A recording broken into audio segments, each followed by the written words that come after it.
Um relatório da ONU divulgado em junho deste ano aponta que cerca de 230 milhões de pessoas, 5% da população mundial, usaram algum tipo de droga em 2010.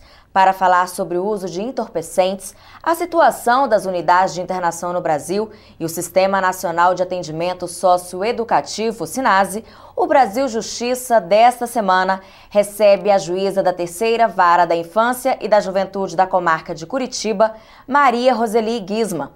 Ela também é diretora adjunta da Secretaria da Justiça da Infância e da Juventude da MB e vice-presidente do Fórum Nacional da Justiça Juvenil, FONAJUV. Doutora Maria Roseli, muito obrigada pela sua presença aqui no programa da MB, o Brasil Justiça. Muito obrigada, eu agradeço a participação, agradeço a oportunidade de estar aqui e poder tratar de temas tão importantes para a nossa infância e juventude. Doutora Maria Roseli, atualmente quais são as substâncias entorpecentes mais utilizadas pelas crianças e adolescentes? As mais utilizadas são a maconha, a cocaína e o crack, nesta ordem. A senhora é magistrada há 18 anos e há 8 atua na Terceira Vara da Infância e da Juventude da Comarca de Curitiba. A senhora pode dizer pra gente como é que a senhora avalia o uso de drogas em crianças e adolescentes? Tem aumentado? Sim, o uso de drogas infelizmente tem aumentado e a causa disso é a dificuldade hoje que se tem de prender traficantes, de diminuir o tráfico e também a facilidade de acesso que tem crianças e adolescentes hoje ao consumo, à aquisição de substância entorpecente. Quais são os motivos que têm levado, então, a esse número abusivo? Os motivos são diversos, né? A desestruturação familiar, a questão muito tempo sem atividade. Hoje nós precisaríamos de uma escola que atendesse em período integral, principalmente nos períodos de contraturno naquelas populações mais carentes e mais violentas. Também a questão da curiosidade, que leva muito criança e adolescente a utilizar a droga. E quando eles percebem, já estão viciados, então começa um caminho bastante árduo, bastante difícil de recuperação. Em qual idade isso mais acontece? A idade do consumo, ela ocorre na adolescência. Em geral, em torno dos 14, 15 anos, começando pelo uso da maconha. Mas hoje nós temos notado que muitas crianças com 8, 9 anos de idade já têm dado início ao uso da droga, o que causa sérios prejuízos para a saúde no futuro desta pessoa. Quais são os prejuízos físicos e emocionais que as crianças e adolescentes sofrem com o uso das drogas? Os físicos seria prejuízo para questão de nariz, estômago, enfim, uma série de prejuízos, né, na questão biológica, e na questão emocional pode desencadear diversos traumas, como diversas doenças também, que a gente chama de comorbidades, né, que seria depressão, seria síndrome do pânico, enfim, várias síndromes, várias questões que podem decorrer do uso da substância entorpecente. A desestruturação de grande parte das famílias brasileiras reflete no afastamento das crianças e adolescentes do convívio familiar? Sim. No passado, a família era um círculo muito importante na vida daquela criança, daquele adolescente. Sempre normalmente composto pelo pai, mãe, enfim, muito afeto, muito carinho, muita proximidade. Hoje, com a vida mais dinâmica, com o pai e mãe trabalhando fora de casa, com pouco tempo para se dedicar aos seus filhos, o que não vai aqui é uma crítica, é uma consequência natural da vida moderna e da necessidade das pessoas de buscarem recursos para o seu sustento e para o sustento de seus filhos. Isso naturalmente traz um certo afastamento e com isso os traficantes, os amigos, acabam por levar essas crianças e adolescentes que estão na rua com tempo livre para fazer o que bem entende, a experimentar a droga. Muitos deles experimentam e acabam se viciando. As políticas de atenção à saúde são suficientes para atender a demanda das crianças e adolescentes envolvidas com o tráfico e uso de drogas? A saúde pública tem se preocupado bastante nos últimos tempos com essa questão. Há 8 anos atrás, quando iniciei o trabalho lá na Vara, não havia essa preocupação por parte da saúde. Entendia-se que era mais uma questão social e não de saúde pública. Mas de alguns anos para cá, vem se preocupando muito, tem aumentado bastante o número de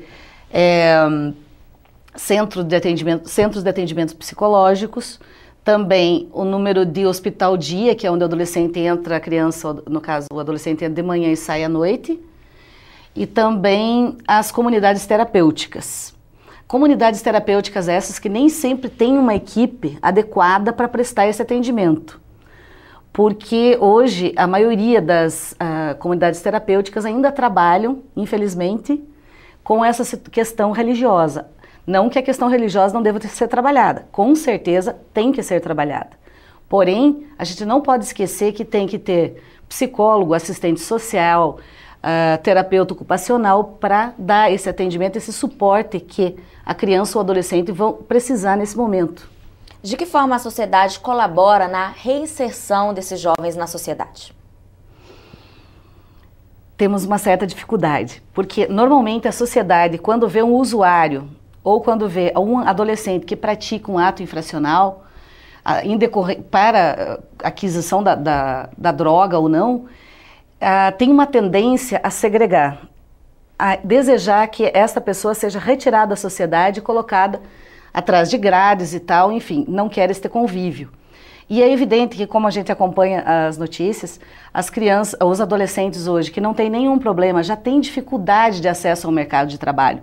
Então, os adolescentes usuários de substância entorpecente, evidente que a dificuldade é muito maior ainda.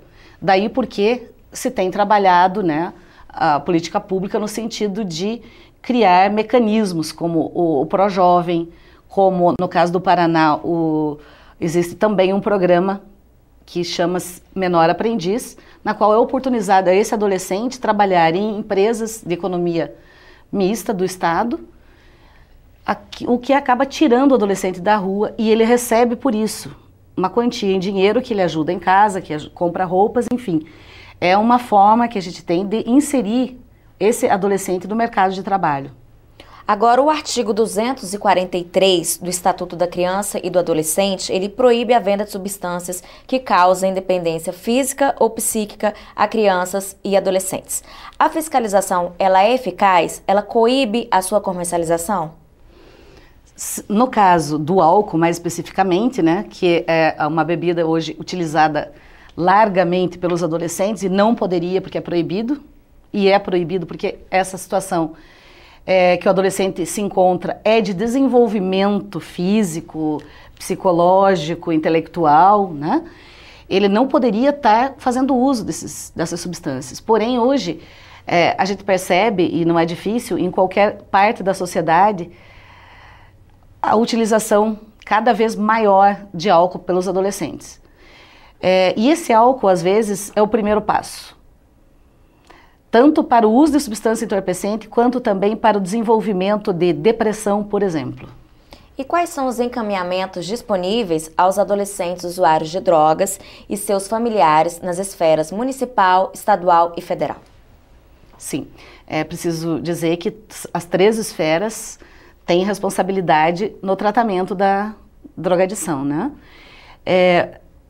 O que eu já mencionei antes seria o centro de atendimento psicológico, que são aqueles que o adolescente faz tratamento ambulatorial, ele vai 1 ou 2 vezes por semana, conforme for a necessidade.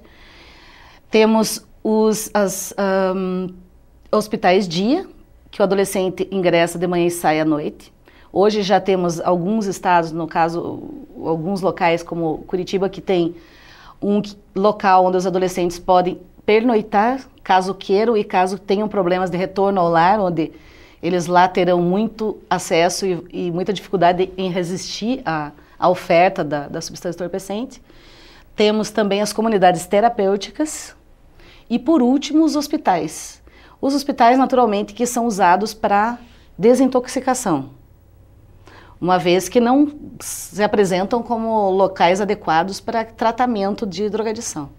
Uma família que esteja passando por um problema com seu filho, o que a pessoa deve fazer? pessoa deve procurar no seu município um centro de atendimento, no caso psicológico, que chama CAPS. Esses CAPS, muitas vezes, precisam de uma prévia consulta, em outras não. Outras atendem diretamente. E é tudo de graça, né? Tudo de graça. E sobre a internação compulsória de dependentes químicos, qual é a sua opinião? É importante salientar que é preciso despertar o desejo desse usuário de substância entorpecente, é que eu falo em geral, tanto de criança, adolescente e adulto. E como é que vai despertar esse desejo? Naturalmente que entrando primeiro com o tratamento psicológico, para que essa pessoa se conscientize da necessidade do tratamento. Depois, caso haja uma indicação médica de internação em clínica, aí sim essa pessoa vai estar preparada para fazer esse tratamento. O dia a dia nos mostra que toda vez que eu, no caso lá na vara, determinei a internação de um adolescente, o que aconteceu? Ele chegou na clínica e fugiu ou causou algum problema para não permanecer lá.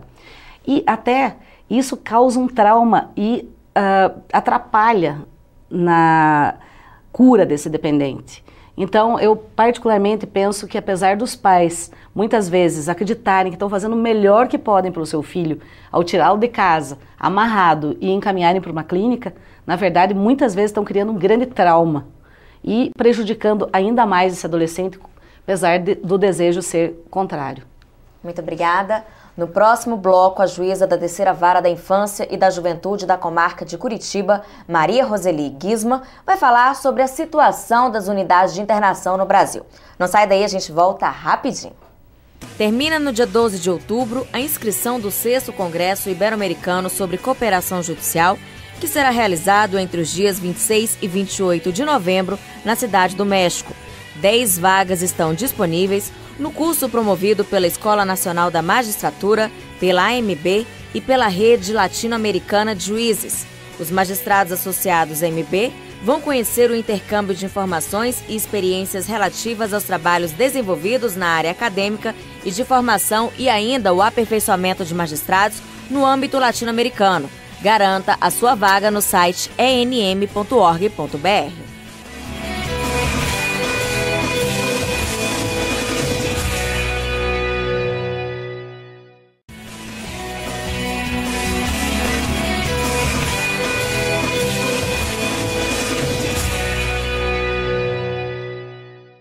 Estamos de volta com o Brasil Justiça. No primeiro bloco, a juíza da Terceira Vara da Infância e da Juventude da Comarca de Curitiba, Maria Roseli Guisma, falou sobre o uso de entorpecentes. Agora, a magistrada vai falar da situação das unidades de internação no Brasil.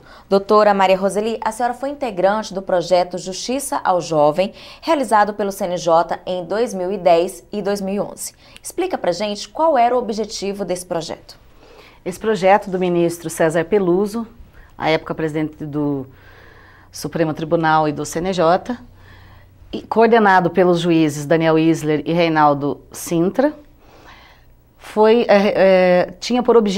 teve por objetivo fazer um levantamento da situação de todas as unidades de internação do país, com o objetivo de ter de avaliar a realidade do sistema socioeducativo. Hoje, as unidades de internação são suficientes para atender a demanda? Em alguns estados sobram vagas, em outros estados faltam vagas e esses adolescentes acabam ficando internados em delegacias de polícias, sem a menor condição de atendimento psicológico, técnico, enfim, aquilo que o Estatuto há 21 anos prevê. A medida socioeducativa de internação privativa de liberdade, ela é aplicada em quais situações? Sempre que o adolescente pratica um ato infracional de natureza grave, sendo ele com grave ameaça ou violência contra a pessoa. Aí é importante destacar que a comunidade em geral pensa que o adolescente não é responsabilizado pelo que pratica, pelo ato que pratica. Ato infracional é o mesmo que significa crime ou contravenção penal. Tudo que é previsto como crime é o ato infracional. Apenas o nome é diferente. E cada adolescente que pratica, ele vai responder na medida da ação praticada. Se o ato infracional for leve, ele pode prestar serviço à comunidade, cumprir liberdade assistida ou até mesmo ser advertido. Já em casos graves como homicídios, roubos, hoje até por uma súmula, tráfico também, quando são várias vezes que ele pratica o tráfico, então nesse caso ele pode ser internado numa que a gente chama de unidade de internação, que está diferenciada do sistema prisional, porque a ideia do sistema prisional é que o indivíduo fique atrás das grades. A ideia do sistema socioeducativo, como o termo já diz, é a socioeducação. É que esse adolescente permaneça o menor tempo possível numa cela e que, durante a maior parte desse período que ele está privado de liberdade, ele tenha acesso à educação, saúde, a esporte, lazer e também a tratamentos, né, no caso de usuário de substância entorpecente dentro dessa unidade de internação. Qual é o tempo mínimo e máximo que os adolescentes permanecem internados para cumprir a medida socioeducativa privativa de liberdade? Ele pode ser privado de liberdade provisoriamente, caso em que ele vai ficar até 45 dias. Ele pode ficar até 90 dias em caso de descumprimento de medida socioeducativa. Ou ele pode também ficar até 3 anos quando pratica um ato infracional de natureza grave, que é aquele com violência ou grave ameaça à pessoa. As unidades de internação no Brasil, elas contam com profissionais capacitados para atender os internos ou não? Em geral, ainda não. Temos algumas unidades de internação muito boas, alguns estados que têm uma preocupação maior, um investimento maior nessa área, e tem outros que, infelizmente, ainda não se adaptaram às novas regras, quer dizer, novas mais ou menos, porque o Estatuto já tem 21 anos de vigência, né? E ainda, infelizmente, esses adolescentes permanecem a grande parte do tempo ou o tempo integral dentro de celas, sem que aprendam, sem que façam curso profissionalizante, enfim, sem que tenham uma oportunidade de retornar à sociedade de uma forma diferente, não voltando à prática de atos infracionais. No Paraná, qual é o número médio de adolescentes e crianças internados nas unidades? 900, em média, 900 adolescentes estão hoje cumprindo medida de privação de liberdade. E qual é a situação de lá? A situação do Paraná teve um grande avanço, né? Todas as unidades de internação hoje têm esses atendimentos psicológicos, têm esses atendimentos, tem educação, tem escola, todos vão à escola, todos os dias, tem atividades físicas e tudo mais. É claro que sempre há necessidade de reconstruir unidades, de construir novas unidades, reformar unidades, enfim, sempre. Por quê? Porque o aumento da prática de ato infracional grave ele é visível.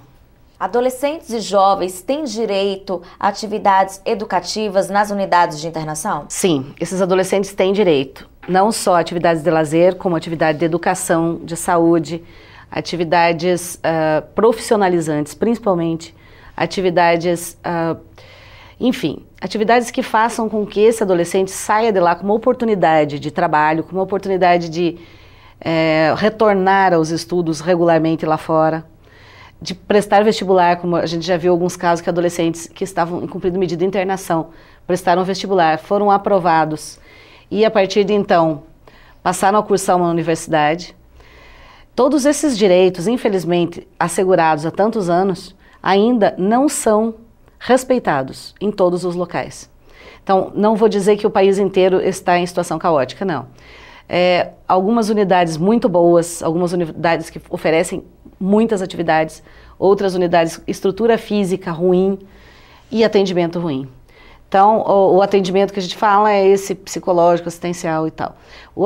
A questão da estrutura física também é importante, porque numa estrutura física deteriorada, onde não há condições de higiene, não é possível ressocializar ninguém. Após a pesquisa feita em mais de 6 estados que a senhora visitou, qual o retrato geral dessas unidades de internação? Desses 6 estados visitados por mim, no caso pela equipe, porque eram um juiz, um psicólogo, assistente social e equipe de cartório, né? Nesses estados visitados, a gente constatou algumas unidades muito boas, tanto na questão estrutural quanto na questão de atendimento. Outras unidades em estado lamentável, unidades que não deveriam existir, né? E como resultado do programa, a gente pôde observar, em Santa Catarina, por exemplo, uma unidade foi demolida, a outra unidade de internação foi totalmente desativada. Então foram alguns resultados imediatos que o programa, felizmente, trouxe para o Brasil. Porque é uma área que as pessoas não têm interesse em participar. O adolescente é difícil de ser tratado dentro de uma unidade de internação. Atrás de grades, então, eles têm aquela ansiedade que é muito maior que a do adulto, o tempo deles de internação eles contam de um jeito diferenciado, enfim, parece que é muito maior que o tempo de um adulto. Então, resultados imediatos foram fechamento de unidades, demolição de unidades e, principalmente, eu acredito, a nossa visita acabou mobilizando em todos os estados em que o programa esteve, o poder público, o poder executivo e até sensibilizando para a questão de ter maior cuidado com a socioeducação, com as unidades de internação. Até porque hoje a maioria das rebeliões que ocorrem em unidades de internação, das rivalidades que levam à morte, que levam a lesões à integridade física de adolescentes, poderiam ser evitadas caso a gente tivesse um atendimento adequado. Porque, havendo estrutura física adequada, havendo atendimento adequado, esse adolescente naturalmente não iria fazer rebeliões e também não iria agredir o colega, salvo exceções, e não como regra, como acontece hoje. Muito obrigada. No próximo bloco, a juíza da Terceira Vara da Infância e da Juventude da Comarca de Curitiba, Maria Roseli Guisma, vai conversar com a gente sobre o Sistema Nacional de Atendimento Socioeducativo, o SINASE. Não sai daí, a gente volta rapidinho. Estão abertas as inscrições do 21º Congresso Brasileiro de Magistrados da MB, que será realizado entre os dias 21 e 23 de novembro em Belém. Será a primeira vez que o congresso será realizado na região norte do país. O tema deste ano é o Magistrado no Século XXI, Agente de Transformação Social. Não perca! Inscrições no site amb.com.br/Congresso 2012.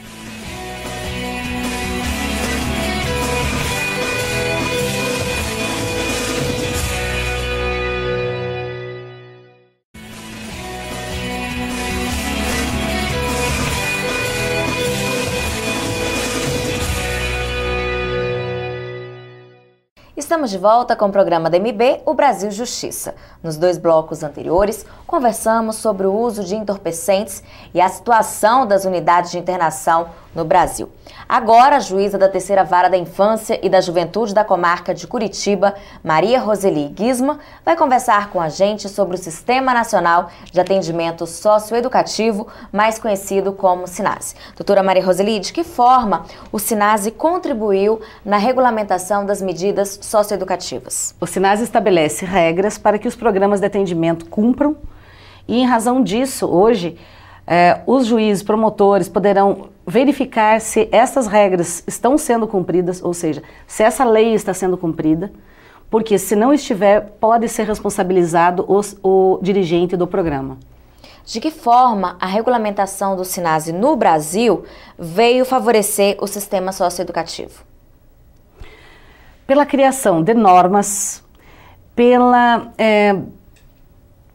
por existir mais uma lei prevendo inclusive tipos de improbidade administrativa pelo mau uso do dinheiro, da verba destinada para a área. O SINASE, ele estabelece as competências dos sistemas municipais, estaduais e federais. Qual o balanço dos primeiros 6 meses que ele está em vigor? Sim, já houve uma mobilização boa no sistema, tanto em todos os níveis. No federal, no estadual e no municipal. Todos preocupados com o plano, no meu estado, por exemplo, já foi elaborado o plano estadual, em alguns outros estados que eu sei também foram elaborados esses planos estaduais.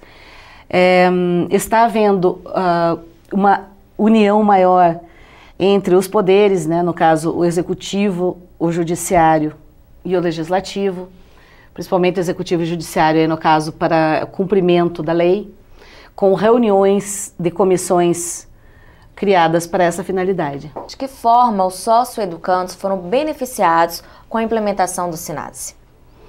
Sim, o maior destinatário dessa lei, naturalmente, é o socioeducando. E ele, com certeza, será muito beneficiado assim que essas políticas estiverem definitivamente implantadas, porque ele terá maior condição de não vir a reincidir na prática do ato infracional. Doutora Maria Roseli, a AMB vai realizar entre os dias 21 e 23 de novembro em Belém o 21º Congresso Brasileiro de Magistrados da AMB. A senhora acha que um evento como esse também é importante para discutir questões voltadas à infância e juventude? Sim, naturalmente. A participação dos magistrados nesse encontro, que terá alguns temas relacionados à infância e juventude também, é muito importante para que haja uma discussão a respeito do que está sendo feito, o que está mudando em relação ao olhar para a infância e juventude. Ok, muito obrigada. Chegou a hora da gente conhecer no quadro Vida de Juiz um pouco da trajetória dos magistrados. Meu nome é João Koptoski, magistrado por 42 anos no estado do Paraná, saí de lá como desembargador, aposentado há pouco tempo. Fui muito feliz, apesar dos reveses e graves ameaças sofridas. Recomendo, a minha dica para quem queira ser um bom juiz é consultar o coração, procurar a sua vocação. Não vai pelo dinheiro, que a magistratura não enriquece ninguém. Agora, ela realiza, é uma carreira bonita, é muito nobre. Vale a pena ser juiz. Mas siga a vocação, se a tiver, senão mude de área. Agradeço a juíza Maria Roseli pela entrevista. Renata, eu é que agradeço essa oportunidade, né, pela AMB de estar aqui podendo falar sobre temas tão importantes que naturalmente exigiriam um tempo muito maior para que a gente pudesse discuti-los mais aprofundadamente. No entanto, espero ter contribuído para que questões sejam debatidas a partir desse nosso encontro hoje aqui. Obrigada. Muito obrigada. O nosso programa termina aqui. Se você quiser sugerir algum tema, escreva para o nosso e-mail brasiljustiça@amb.com.br. Muito obrigada pela sua companhia e até o próximo.